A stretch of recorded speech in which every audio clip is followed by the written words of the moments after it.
Evet. Sizi dinleyelim bakalım.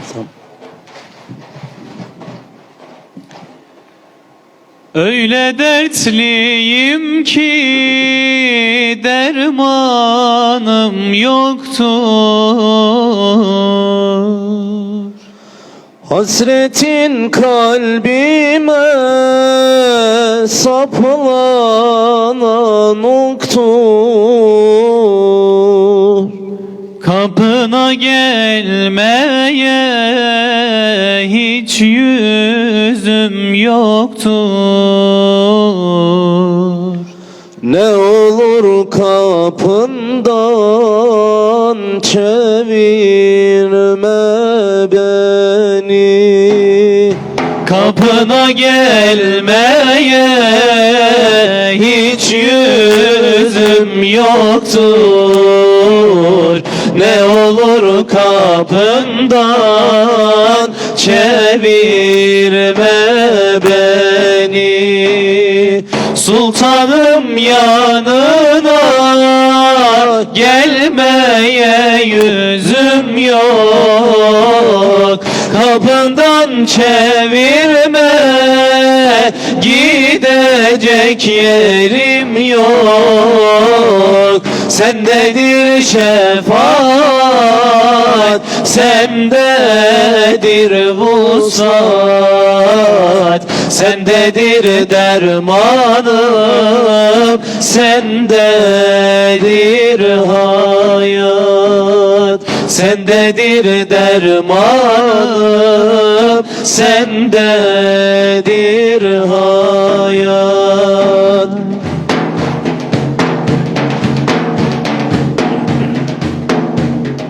Bu gece vuslatı yaşar gibiyim.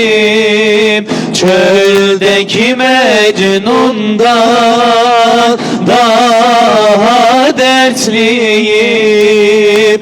Ben ne avareyim ne de deliyim.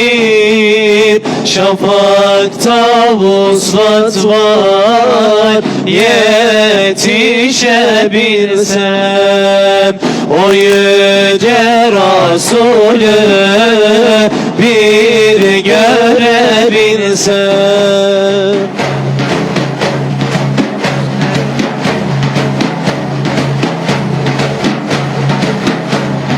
Özledim, özledim, onu özledim.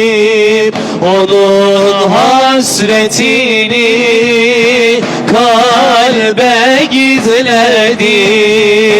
Veda tepesinde bir nur gözledim.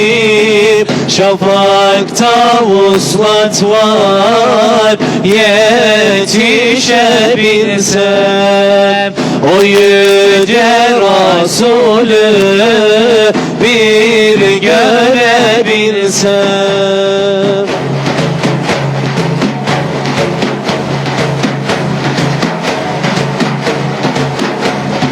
Bir ateş misali yanar dururum.